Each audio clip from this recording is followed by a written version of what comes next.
Hello and welcome to Math Zone African Motives. In this tutorial, we will be working through a series of problems involving Cramer's rule, determinants, minors, cofactors, and complex numbers.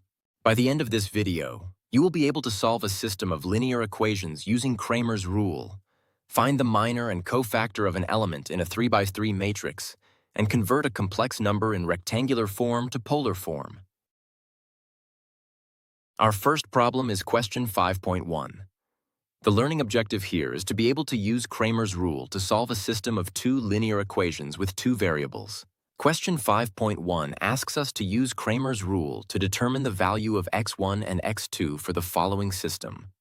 2(1) equals negative 4 by 2 plus 4, and 3 by 1 plus 7 by 2 equals 6. The first step in using Cramer's rule is to rearrange the equations into standard form, which is x1 plus bx2 equals c. Looking at our first equation, 2(1) equals negative 4 by 2 plus 4, we need to move the 4 by 2 term to the left side of the equation. We do this by adding 4 by 2 to both sides, which gives us 2(1) plus 4 by 2 equals 4. The second equation, 3 by 1 plus 7 by 2 equals 6, is already in standard form, so we can use it as is. This gives us our complete system of equations in standard form. Now we have the equations ready for Cramer's rule. Remember, we rearranged them to the standard form. 2(1) plus 4 by 2 equals 4, and 3 by 1 plus 7 by 2 equals 6. Now that our equations are in standard form, we can calculate the determinants needed for Cramer's rule. The main objective of this scene is to calculate the determinant d. The formula for Cramer's rule is x1 equals dx1 over d, and x2 equals dx2 over d.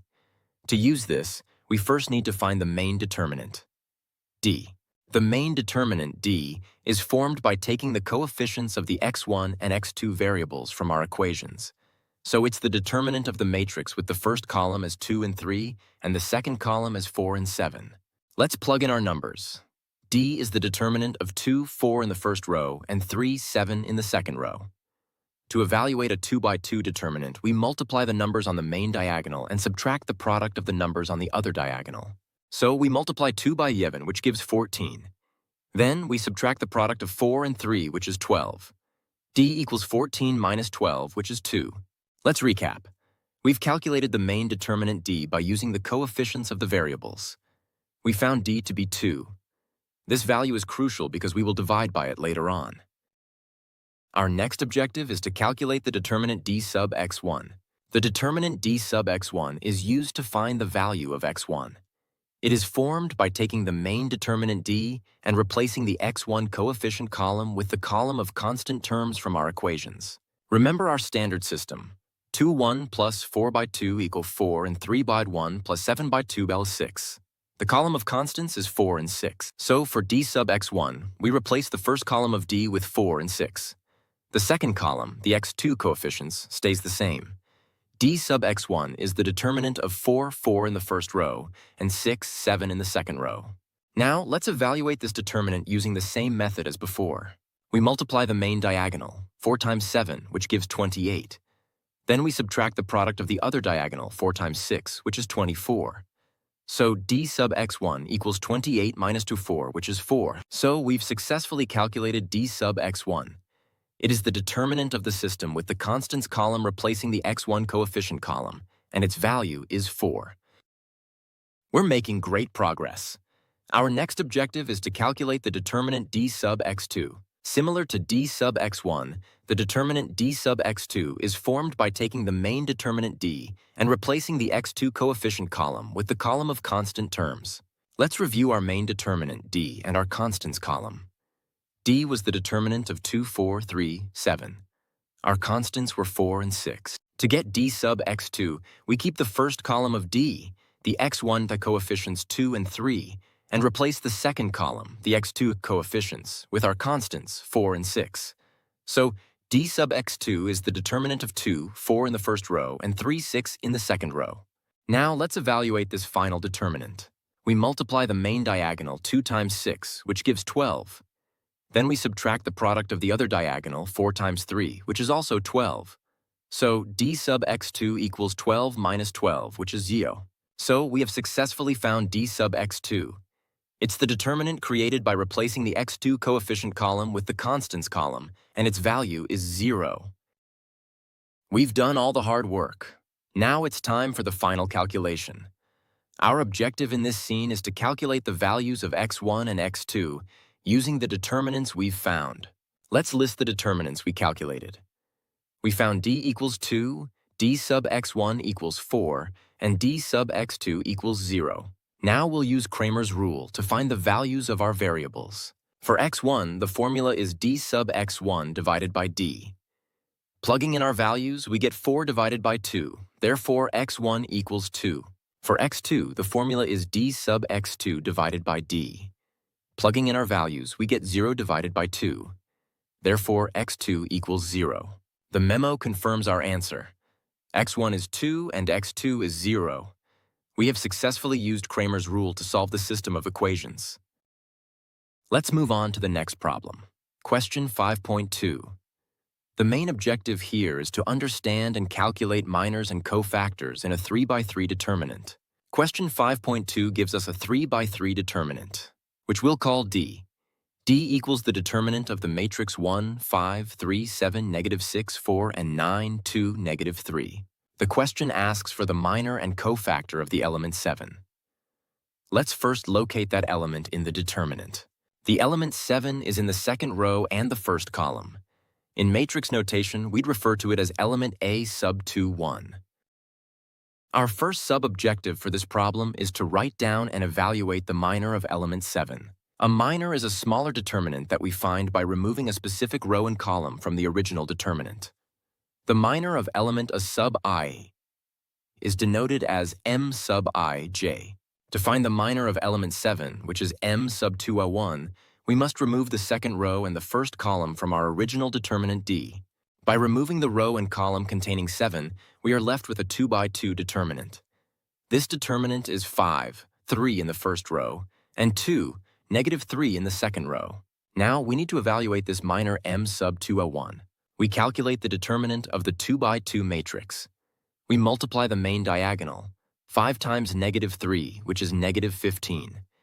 Then we subtract the product of the other diagonal, 3 times 2, which is 6, so M sub 2.1 equals negative 15 minus 6, which is negative 21. The memo confirms our answer. The minor of element 7 is negative 21. We're halfway there for this problem. Our next objective is to write down and evaluate the cofactor of element 7.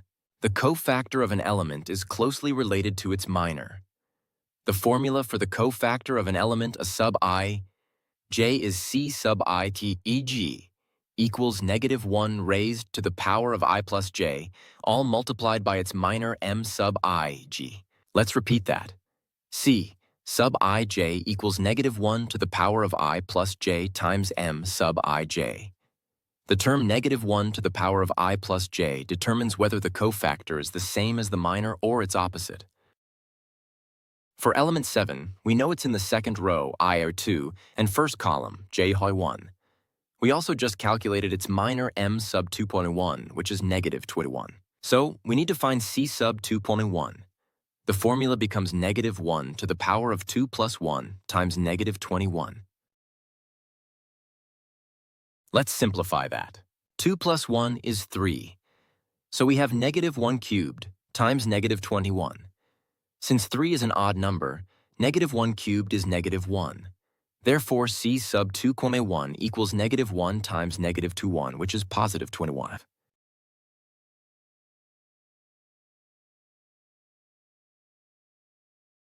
The memo confirms our answer. The cofactor of element 7 is 21. Notice it's the opposite of its minor. We have now successfully found both the minor and the cofactor. Now let's tackle question 5.4. Our main objective here is to convert a complex number that is initially presented as a determinant into its polar form. The problem states, convert the following expression to polar form. Z equals the determinant of the 2 by 2 matrix with elements j minus 1, j squared in the first row, and 3 minus j4, 2 plus j3 in the second row. The first step is to evaluate this determinant to get the complex number z in its standard rectangular form, z equals x plus jy. We apply the determinant rule. Z equals the product of the main diagonal, which is open parenthesis j minus 1 close parenthesis times open parenthesis 2 plus j3 close parenthesis minus the product of the other diagonal, which is j squared times open parenthesis 3 minus j4 close parenthesis. Let's focus on simplifying the expression we found for z.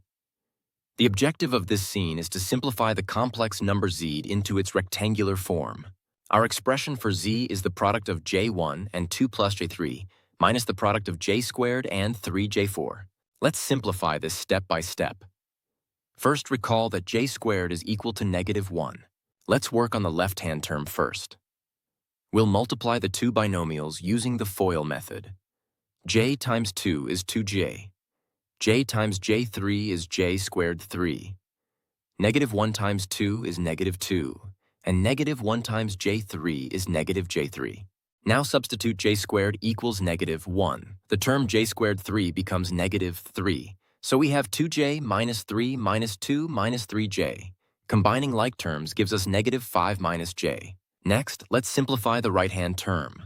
J squared times 3j4. Since j squared is -1, this becomes -1 times 3 to j4. Distributing the negative sign gives us -3 plus j4. Now we substitute our simplified terms back into the original equation for z. Z equals -5 minus j plus 3 minus j4. Let's combine the real parts and the imaginary parts. For the real part, we have -5 plus 3, which is -2. For the imaginary part, we have -1j minus 4j, which is -5j. So the complex number in rectangular form is z equals -2 minus j5. So we have successfully simplified the determinant into the rectangular form z equals -2 minus j5. This is the starting point for converting to polar form. We now have our complex number z equals -2 minus j5 in rectangular form. The objective here is to find the modulus, or magnitude, of this complex number. The modulus, denoted as gashtinaz, or r, is the distance from the origin at 0 to the point 2, 5 in the complex plane. The formula for the modulus of a complex number z, x plus yr equals the square root of x squared plus y squared. Let's repeat that. The modulus r is the square root of x squared plus y squared. In our case, x, the real part, is -2, and y, the imaginary part, is -5. Plugging these values into the formula, we get r equals the square root of -2 squared plus -5 squared. -2 squared is 4, and -5 squared is 25. So r is the square root of 4 plus 25, which is the square root of 29. The memo shows the same calculation, confirming our result. The modulus r is the square root of 29. We will use this value when writing the number in polar form. We have the modulus r. Now we need to find the argument, or angle, of the complex number. The objective here is to determine the argument thas and express the number in polar form. The complex number z equals -2 minus j is in the third quadrant of the complex plane because both its real and imaginary parts are negative. The formula for the reference angle, a, is the arctan of the absolute value of y over x. In our case, this is arctan of the absolute value of -5 divided by -2. Using a calculator, the arctan of 2.5 is approximately 68,199 degrees.